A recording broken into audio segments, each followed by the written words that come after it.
ಉತ್ತರ ಕನ್ನಡ ಲೋಕಸಭಾ ಕ್ಷೇತ್ರದಲ್ಲಿ ಬಿಜೆಪಿ ಗೆಲುವಿನಲ್ಲಿ ಮಾಜಿ ಶಾಸಕಿ ರೂಪಾಲಿ ನಾಯ್ಕ್ ಕೊಡುಗೆ ಅಪಾರ. ಬಿಜೆಪಿಯ ಪ್ರಭಾವಿ ನಾಯಕರೇ ಅಭ್ಯರ್ಥಿಗೆ ಕೈಕೊಟ್ಟ ಸಂದರ್ಭದಲ್ಲಿ ಸಾರಥಿಯಾಗಿ ನಿಂತ ರೂಪಾಲಿ ಉತ್ತರ ಕನ್ನಡ ಲೋಕಸಭಾ ಕ್ಷೇತ್ರದಲ್ಲಿ ಬಿಜೆಪಿ ಬಾವುಟ ಹಾರಿಸುವುದಕ್ಕೆ ಪ್ರಮುಖ ಪಾತ್ರ ವಹಿಸಿದ್ದಾರೆ.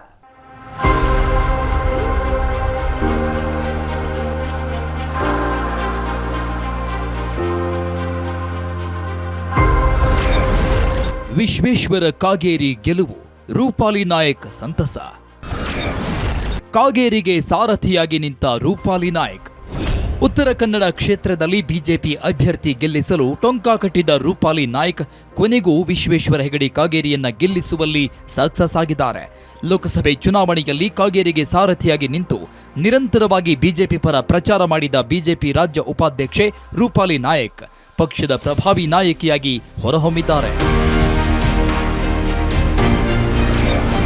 ವಿಶ್ವೇಶ್ವರ ಹೆಗಡೆ ಕಾಗೇರಿ ಗೆಲ್ಲಿಸುವಲ್ಲಿ ರೂಪಾಲಿ ಯಶಸ್ವಿ. ರೂಪಾಲಿ ನಾಯ್ಕ್ ಸ್ವತಃ ಲೋಕಸಭಾ ಟಿಕೆಟ್ ಆಕಾಂಕ್ಷಿಯಾಗಿದ್ರು. ಆದರೆ ಬಿಜೆಪಿ ಹೈಕಮಾಂಡ್ ವಿಶ್ವೇಶ್ವರ ಹೆಗಡೆ ಕಾಗೇರಿಗೆ ಟಿಕೆಟ್ ನೀಡಿತ್ತು. ಟಿಕೆಟ್ ಕೈತಪ್ಪಿದ್ದಕ್ಕೆ ಬೇಸರಗೊಳ್ಳದೆ ಬಿಜೆಪಿ ಪರ ಕೆಲಸ ಮಾಡುವುದೇ ನನ್ನ ಉದ್ದೇಶ ಎಂದು ಮತ್ತೊಮ್ಮೆ ಸಾಬೀತುಪಡಿಸಿದ್ದಾರೆ. ವಿಶ್ವೇಶ್ವರ ಹೆಗಡೆ ಕಾಗೇರಿ ಗೆಲ್ಲಿಸುವ ಹೊಣೆಯನ್ನ ರೂಪಾಲಿ ನಾಯ್ಕ್ ಹೊತ್ತಿದ್ರು. ಕಾಲಿಗೆ ಚಕ್ರ ಕಟ್ಟಿಕೊಂಡಂತೆ ಜಿಲ್ಲೆಯಾದ್ಯಂತ ಸಂಚಾರ ನಡೆಸಿ ಕಾಗೇರಿ ಪರ ಅಬ್ಬರದ ಪ್ರಚಾರ ನಡೆಸಿದ್ರು. ಪ್ರತಿ ಸಭೆಯಲ್ಲೂ ನರೇಂದ್ರ ಮೋದಿಯ ಸಾಧನೆ, ಕೇಂದ್ರ ಸರ್ಕಾರದ ಯೋಜನೆ ಬಣ್ಣಿಸಿ ವಿಶೇಷವಾಗಿ ಮಹಿಳಾ ಮತದಾರರ ಮೇಲೆ ಪ್ರಭಾವ ಬೀರಿದ್ರು.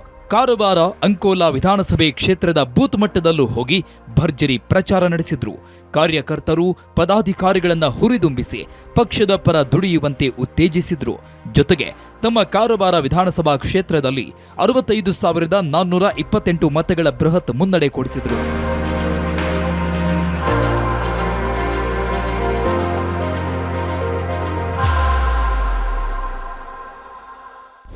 ಕಾಗೇರಿ ಪರ ಕ್ಯಾಂಪೇನ್ನಲ್ಲಿ ಬಿಜೆಪಿಯ ಅನಂತಕುಮಾರ್ ಹೆಗಡೆ ಹೊರತಾಗಿ ಉಳಿದ ಎಲ್ಲ ಟಿಕೆಟ್ ಆಕಾಂಕ್ಷಿಗಳು ತೊಡಗಿಕೊಂಡರು.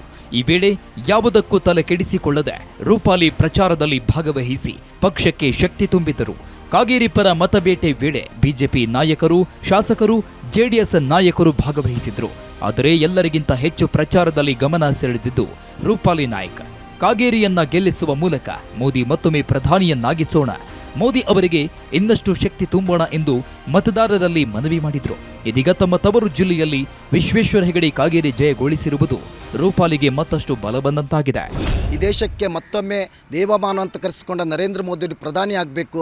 ಅಭ್ಯರ್ಥಿ ಯಾರೇ ಆದರೂ ಪರವಾಗಿಲ್ಲ.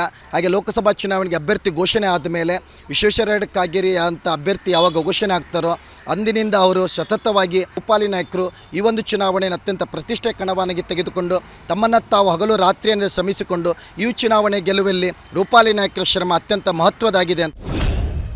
ಲೋಕಸಭಾ ಟಿಕೆಟ್ ಸಿಗದಿದ್ದಕ್ಕೆ ಅನಂತಕುಮಾರ್ ಹೆಗಡೆ ಬಿಜೆಪಿ ಪಕ್ಷದಿಂದ ಅಂತರ ಕಾಯ್ದುಕೊಂಡ್ರು. ಇನ್ನು ಯಲ್ಲಾಪುರ ಶಾಸಕ ಶಿವರಾಮ್ ಹೆಬ್ಬಾರ್ ಕಾಂಗ್ರೆಸ್ ಪಕ್ಷದ ಪರ ಒಲವು ತೋರಿಸಿದ್ರು. ಕೆಲವರಂತೂ ವಿಶ್ವೇಶ್ವರ ಹೆಗಡೆ ಕಾಗೇರಿ ಗೆಲ್ಲೋದು ಅನುಮಾನ ಅಂತ ವ್ಯಕ್ತಪಡಿಸಿದ್ರು. ಈ ವೇಳೆ ಕಾಗೇರಿ ಪರ ಸಾರಥಿಯಾಗಿ ನಿಂತಿದ್ದು ಬಿಜೆಪಿ ರಾಜ್ಯ ಉಪಾಧ್ಯಕ್ಷೆ ರೂಪಾಲಿ ನಾಯ್ಕ್. ಹಗಲು ರಾತ್ರಿ ಎನ್ನದೆ ಕಾಗೇರಿ ಪರ ಪ್ರಚಾರ ನಡೆಸಿದ ರೂಪಾಲಿ ಬಿಜೆಪಿ ಗೆಲ್ಲುವಲ್ಲಿ ಮಹತ್ತರ ಕೊಡುಗೆ ನೀಡಿದ್ದಾರೆ. ಶಿವರಾಮ್ ಹೆಬ್ಬಾರ್ ಕಾಂಗ್ರೆಸ್ನತ್ತ ಮುಖ ಮಾಡಿದ್ದಕ್ಕೆ ರೂಪಾಲಿ ನಾಯ್ಕ್ ವಾಗ್ದಾಳಿ ನಡೆಸಿದ್ರು. ಯಾರೇ ಆಗಲಿ ಪಕ್ಷ ವಿರೋಧಿಗಳನ್ನ ಮುಲಾಜಿಲ್ಲದೆ ರೂಪಾಲಿ ನಾಯ್ಕ್ ತರಾಟೆ ತೆಗೆದುಕೊಳ್ಳುವ ಮೂಲಕ ಗಮನ ಸೆಳೆದ್ರು. ಸದ್ಯ ಉತ್ತರ ಕನ್ನಡ ಜಿಲ್ಲೆಯಲ್ಲಿ ಮಾತ್ರವಲ್ಲದೆ ರಾಜ್ಯದಲ್ಲಿ ಪ್ರಭಾವಿ ನಾಯಕಿಯಾಗಿ ಹೊರಹೊಮ್ಮಿರುವ ರೂಪಾಲಿ ನಾಯ್ಕ್ ಅವರಿಗೆ ಪಕ್ಷದಿಂದ ಇನ್ನೂ ಮಹತ್ವದ ಸ್ಥಾನಮಾನ ದೊರೆಯುವ ಸಾಧ್ಯತೆಗಳಿವೆ.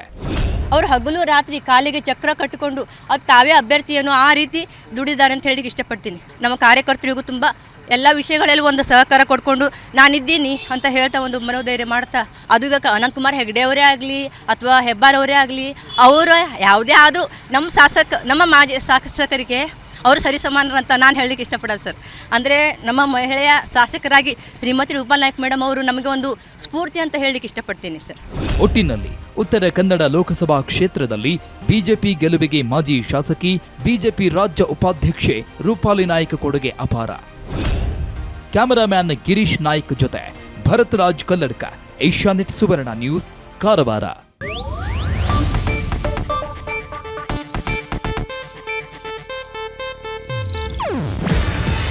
ಇದು ಏಷ್ಯಾನೆಟ್ ನ್ಯೂಸ್ ನೆಟ್ವರ್ಕ್ ಪ್ರಸ್ತುತಿ. ನೀವು ನೋಡ್ತಿದ್ದೀರಾ ಏಷ್ಯಾ ನೆಟ್ ಸುವರ್ಣ ನ್ಯೂಸ್.